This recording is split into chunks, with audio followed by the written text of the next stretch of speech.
All right, if you're a driving instructor who's serious about being the best, then this is for you. We are going to break down Rule 6 from the national standard, the absolute bedrock of your ADI Part 3 test. We're going to take those 17 core competencies and turn them from a daunting checklist into a simple, powerful blueprint you can use every day. It's the big question, isn't it? The one every really dedicated instructor asks themselves. You've got the driving skills, for sure. But how do you take all that theory and make it flow? How do you make your teaching so effective that it just shines, especially during an assessment? What's the secret sauce that takes you from being just good to being truly great? Well, believe it or not, the answer has been right there all along. It's in the official standard. Now, I know it can look a bit dense and intimidating, but it's actually an incredible blueprint for success. So today, that's exactly what we're going to do. Break it down into a clear, practical guide that you can start using right away. So, here's our game plan. We'll start with the big idea, the core philosophy. Then, we're going to build out 3 essential pillars. First, the foundation. Second, the art of teaching. And third, the guardian role. And to top it all off, we'll talk about becoming a lifelong learner, because that's what makes sure this whole structure stands the test of time. Okay, before we jump into the nuts and bolts, we have to get our heads around the philosophy that holds this whole thing together. It's called client-centered learning. And I know it sounds a bit like a buzzword, but trust me, it's not. It is a fundamental shift in how we see our job as instructors. So what is client-centered learning really? Well, it flips the script. Instead of us just telling a student what to do, we create a genuine conversation, one that's built on mutual respect.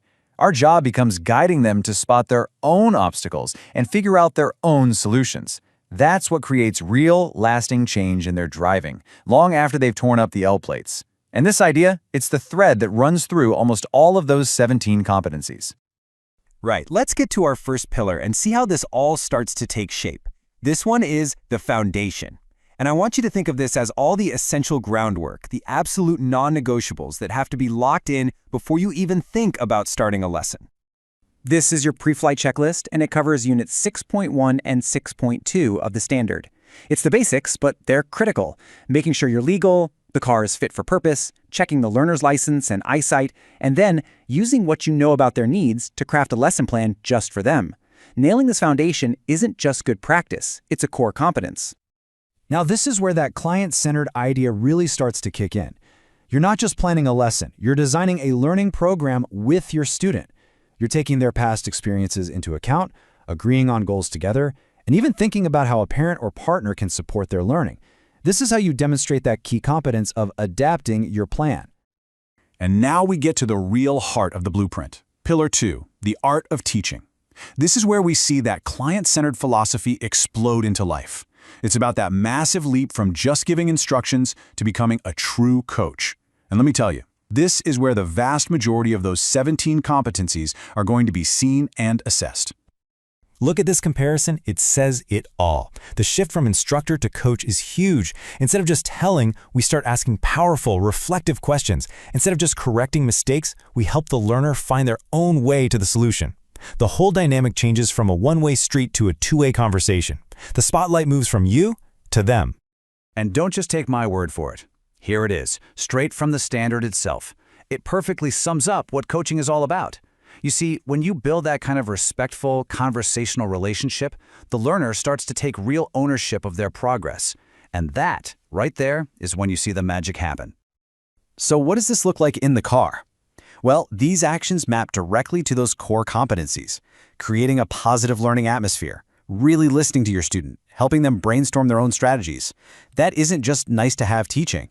It's exactly what an examiner is looking for. The end goal? To pass that responsibility for safe driving from you over to them. Okay, this brings us to our third and final pillar, the guardian role. This one sits underneath everything else we do. It's our ultimate responsibility for safety, for managing risk, and for just being a total professional. Let's be absolutely crystal clear on this. Unit 6.4 of the standard basically says our #1 job is active risk management, period. Keeping your learner, yourself, and everybody else on the road safe is the absolute top priority. It has to be front and center in your mind every second of every lesson. Now, this isn't just about having dual controls and being ready to hit the brakes.